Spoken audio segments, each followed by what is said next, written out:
Hola, vamos a seguir viendo lo que es la parte de descripción de datos univariados. Habíamos visto ya los indicadores de tendencia central, tanto para datos sin agrupar como para datos agrupados. Lo que vamos a ver ahora va a ser los indicadores de dispersión, que son tanto el rango intercuartil, la varianza, el desvío estándar y el coeficiente de variación. Vamos a ver tanto para datos sin agrupar como para datos agrupados. En el ejercicio 10 tenemos, para cada serie de los del ejercicio 1, calcula el alcance, también llamado rango, el alcance intercuartil o rango intercuartil, la varianza, la desviación estándar y el coeficiente de variación. Bueno, para poder calcular, vamos a ir repasando las distintas fórmulas. Primero, el rango o el alcance es muy fácil. Ordenamos los datos de menor a mayor y calculamos el máximo y el mínimo. En función de eso sacamos lo que es el rango. En este caso vamos a tener un rango de 8. ¿Por qué? Porque va a ser 10 menos 2, 8. Y en este caso en la serie 2 también va a ser 8, pero por casualidad nada más, porque el máximo es 20 y el mínimo es 12. El rango intercuartílico, o sea, así como el rango es la distancia que tenemos entre el menor valor y el mayor valor, el rango intercuartílico es la distancia que tenemos entre el cuartil 1 y el cuartil 3, que sería la distancia que hay entre el 50% de los datos centrales. ¿tá? Entonces, para eso primero tenemos que calcular los cuartil 1 y 3, que lo habíamos calculado ya. Entonces, vamos a tener un rango intercuartílico para la primera serie de 3 y para la segunda serie también de 3. ¿sí? La varianza es quizás la fórmula más compleja en este caso. Pero observen, la varianza es un indicador de variabilidad, pero como calculado así nomás no nos sirve para poder interpretar las cosas, sino tenemos que calcular un desvío luego, que es la fórmula que tenemos acá, donde el desvío es la raíz cuadrada de la varianza, y ahí ya podemos interpretar. El problema de la varianza es que está elevado al cuadrado, por lo que digamos, pierde interpretación el significado de la varianza, pero es un medio para poder calcular el desvío. Por lo que, si nos ponemos a analizar la varianza como medida de variabilidad se compara cada valor individual con respecto a la media. Esa diferencia se eleva al cuadrado, con eso se transforman en diferencias positivas. ¿eh? Y se suman todas esas diferencias en función de la cantidad de observaciones. Si tenemos 10 observaciones, vamos a tener 10 diferencias elevadas al cuadrado. Y luego se divide en la cantidad de n-1, que sería, acá hay un denominador, un concepto de grado de libertad, que se habla de eso en teoría, pero acá es simplemente el tamaño de la muestra menos 1. La varianza en sí no tiene mucha interpretación, pero si le aplicamos una raíz cuadrada a la varianza, vamos a tener lo que es el desvío.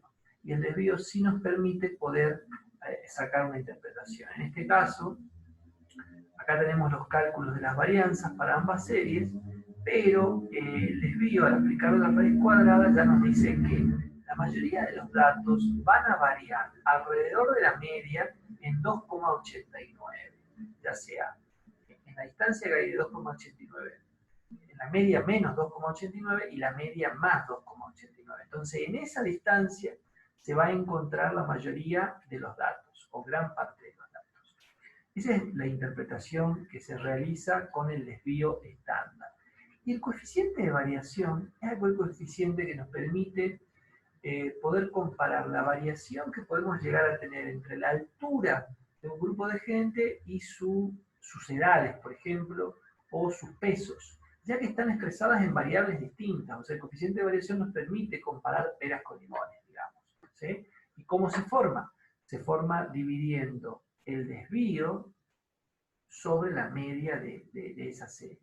Entonces, en este caso, observamos que, y luego se lo multiplica por 100. Entonces, acá observamos que el coeficiente de variación es 72,17 en la primera serie y 20,80 en la segunda. Y también nos sirve para poder interpretar, ya que lo que observamos es que en la serie 2 hay muchísima menos variabilidad que en la serie 1.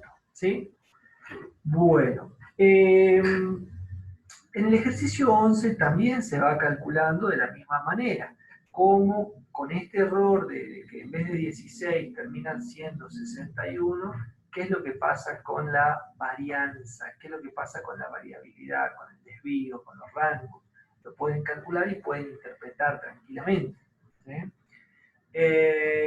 Ahora, en el ejercicio 12 también tenemos lo mismo, donde es simplemente calcular rango intercuartílico, que es la diferencia entre el cuartil 1 y el 3, ¿sí? La diferencia entre el 50% de los datos centrales, varianza, desvío y coeficiente de variación.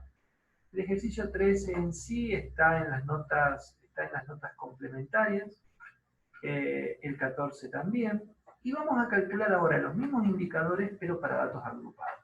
Acá tenemos los mismos valores, los 50 valores, que vamos a tener una distribución de frecuencia. En esta distribución de frecuencia ya hemos calculado los indicadores de tendencia central. Bueno, ahora calculemos los de dispersión, teniendo en cuenta que de los 4 valores que hay entre 80 y 100, yo no conozco cuánto es cada valor específicamente, por más que acá sí los puedo llegar a identificar, los que están entre 80 y 100. Uno es 90, el otro es 96, el otro es 95 y acá en el otro es 82. Pero si yo comienzo a trabajar para datos agrupados, únicamente voy a tener como base para todo mi estudio esta tabla, esta distribución de frecuencia. Por lo que, si observamos el cálculo del rango, y no va a haber mucha diferencia, porque el rango me voy a basar en el mínimo menos en el límite, va a ser la diferencia entre el límite superior de la clase más grande y el límite inferior de la clase más chica. Entonces ahí calculamos el rango. Para el rango intercuartílico ya vamos a calcular en sí los cuartiles. En realidad ya habíamos calculado los cuartiles en las medidas de tendencia central, ¿sí? Por lo que también podemos calcular el rango intercuartílico directamente con el Q1 y el Q3. Ahora, y acá lo tenemos, ¿sí? Ahora, para calcular la varianza, observen lo que es. Como no tengo identificado cada dato, vamos a usar en su representación de cada dato el punto medio de la clase donde se encuentra ese dato. Este va a ser el punto medio. Esto que tengo acá va a ser el punto medio, va a ser este valor. Menos la media, que está calculada para datos agrupados, elevado al cuadrado, y esa diferencia elevada al cuadrado la vamos a ponderar por las frecuencias que hay en esa clase. Toda esa sumatoria, toda esa del producto, digamos, entre la frecuencia y las diferencias elevado al cuadrado, se divide toda esa sumatoria en la cantidad de observaciones menos 1, en 49. ¿Sí? El desvío se saca de la misma manera, se le aplica a la varianza calculada para datos agrupados, se le aplica la raíz cuadrada. ¿Sí? Por lo que acá podemos calcular tanto la varianza, como se ve acá, como el desvío. ¿Sí? Acá la interpretación del desvío podría ser que estas creo que eran facturas de luz, ¿sí? Entonces podemos decir que la mayoría de las observaciones se encuentran alrededor de la media en $32,49 alrededor de la media, o sea, 32,49, la media menos 32,49 y la media más 32,49. ¿Sí? Sabiendo que la media la habíamos calculado también para datos agrupados. Y el coeficiente de variación también se calcula de la misma manera, teniendo en cuenta el desvío dividido la media. ¿Sí? Bueno, en la próxima clase vamos a ver todos los indicadores de forma. Muchas gracias.